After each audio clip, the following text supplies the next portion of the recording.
66 is the path of a people in flight, refugees from dust and shrinking land. 66 is the mother road, the road of flight.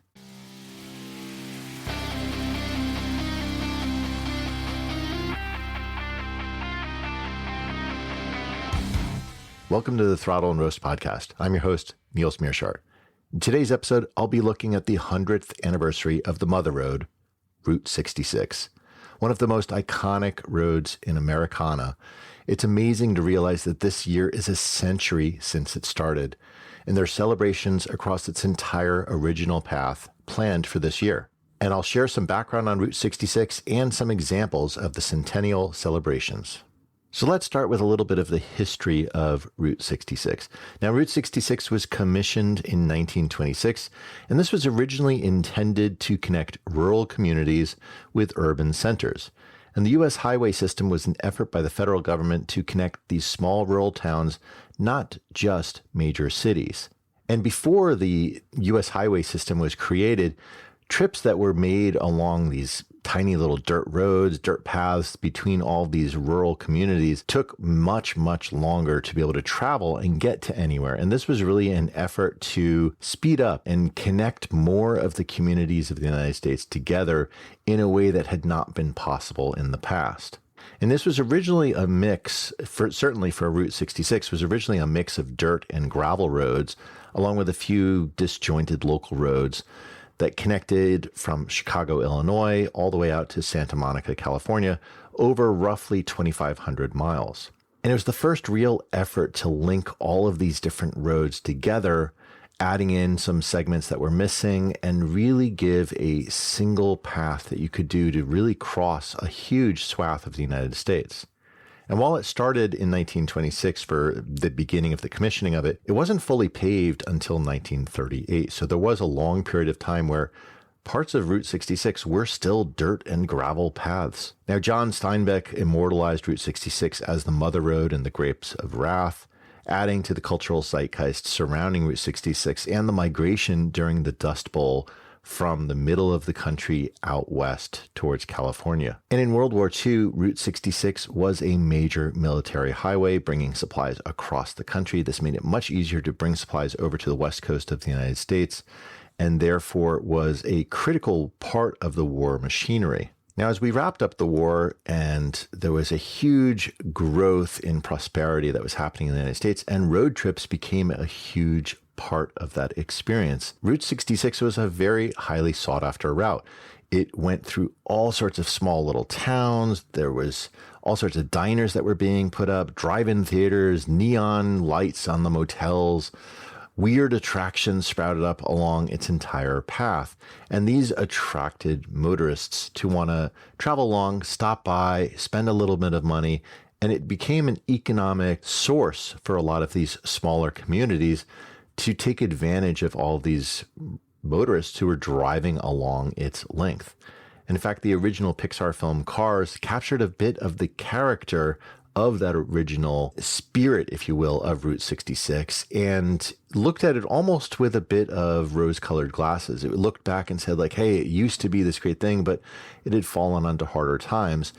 And that really was what happened to Route 66. In the 1960s, after the start of the federal interstate system, national highways were often ignored by motorists in favor of the interstates, which were even faster. They, instead of following along the path of the terrain, they just cut through it. So they were faster, but they bypassed a lot of these smaller communities. And those faster routes with fewer curves saved a little bit of time for the motorists. And I think this was really captured in that Pixar film of, hey, it saved 10 minutes and that's why that small little town was affected, Radiator Springs. But this left, of course, the numerous businesses that were along these original alignments with no revenue, and many of them went under.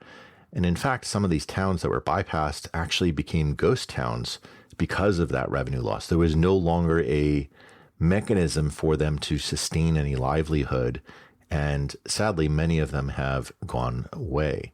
By 1985, of course, Route 66 was officially removed from the U.S. highway system. There was no longer a continuous, unbroken route along Route 66. Some sections were replaced by interstates, or renamed to other highway numbers. But there's been a number of efforts to really preserve the remaining bits, and these are continuing to happen such that travelers can still experience a bit of what the original character of Route 66 was. And today, several of these segments are preserved as the historic Route 66 and as a National Scenic Byway. But this year in 2026 is the 100th anniversary of that original commission, and there's a huge number of events that are occurring along its remaining sections to both honor and celebrate this historic part of Americana. The beauty of this is it is such it's almost like a moment in time for the country and the experience of that westward expansion that perhaps is forgotten a little bit about today. So I really do want to highlight as part of this episode a couple of the things that are there to sort of bring it back into the foreground for a lot of people and remember that experience. For me personally, when I get onto a motorcycle, I prefer to do the back roads. I find it far more interesting than riding on the highway or on the interstate, which to me is, quite frankly, very boring to ride. But you get in those back roads, you stop in these small towns. That is what makes it such an interesting experience. And you meet all these interesting characters when you stop into let's say a cafe or a diner or something. That to me is part of the fun experience. And so Route 66 is fitting into that sort of baseline of how you would do it. And I really think a lot of more people would get more out of their motorcycles if they did get off of the major highways every once in a while and took these back roads, stopped in these small towns, really embraced almost the spirit of Route 66. So in that vein, there's a few things that I did want to highlight that might be interesting for you to take a look at, and I'll throw some links in the show notes for you to take a little bit more detail into this. But one of them is a group called 2 Lane Life. They're actually riding cross country and documenting their travels on 2 Harleys.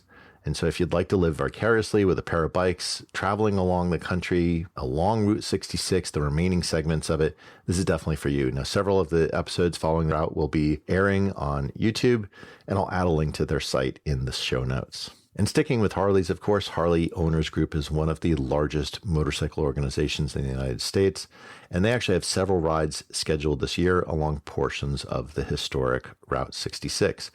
So definitely take a look and see if there's going to be one happening in an area near you, or even take a trip and go participate in a little bit of it if it's a little bit out of your local area. Now, of course, a lot of travel along the historic Route 66 was not necessarily only on motorcycles. A lot of it was in cars. People used RVs. Of course, people are now starting to use EVs. And so there's a lot of different events that are oriented towards those RVs, the EVs, and even trucks are planned for this year. Great example of this would be even the Detroit Auto Show has a Route 66 exhibit happening this year. So there's just a lot of recognition and celebration of how Route 66 had its impact onto the motoring community. And I include motorcycles in that because it is more broadly of that. It's how do we travel by motor vehicle? And motorcycles are sort of a unique beast. We're sort of physically closer to a horse, but we have the power that you'd have in a car. So I think they're a really interesting mixture. Now, the cultural significance of this road has just been captured in several of the events that are planned for this year, including TV series like Travels with Darley.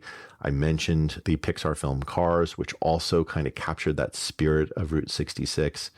There's even a new film that's coming out, a documentary film called Main Street of America. This has screenings in several states that housed the original Route 66, and the screenings are going to be starting in September for that. And I'll add a link to that as well into the show notes. And I'd say, even if you're maybe listening to this episode and maybe it's a year, 2, 3, 4 years from now, whatever it is, don't worry about that. Hey, well, I missed the Centennial. Well, riding Route 66 is something that you could do any time of the year, even if it's just little segments of it. There's such a passion for the organizations for maintaining this as a part of our history. And it's an experience that I think is like no other that one could take advantage of. So I would really say that this, and I think the reason why there is just such a desire to maintain this is really the beauty of the power of the memory of Route 66 and its impact onto the world is that it has allowed a lot of it to be preserved and allowing you to experience some of it. Now, while the start and end of the route are in fairly busy areas, being in Santa Monica, California, and in Chicago, Illinois, there's a lot of parts in the middle, especially in Arizona and New Mexico, that are well preserved from just the dry air. And it provides this picturesque opportunity to see what it must have been like to ride the Mother Road in its heyday. And even some of the businesses that have gone under, their remnants are still there for you to admire. And because it's so well preserved in that desert air, you can still see a lot of it, maybe a little bit color fade, but pretty similar to what it would have been like in that time.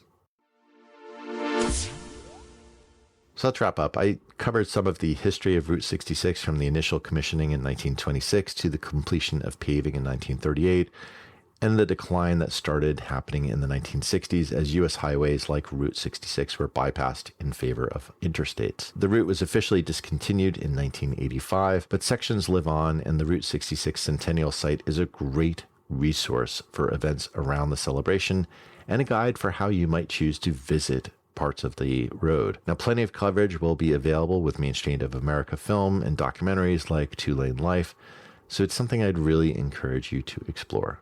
My question for you this week is, have you ever ridden on part of Route 66, or are you planning to? Share your thoughts through the text the show link in the show notes, or leave a voicemail at throttleandroast.com/voicemail. Thanks for listening. I'll talk to you next week. Hey, if you enjoyed this episode, please tell a friend about the show. You can often share an episode directly from your podcast app, or you can direct them to throttleandroast.com. Word of mouth is the best way for us to grow and find new listeners, so I really appreciate your help.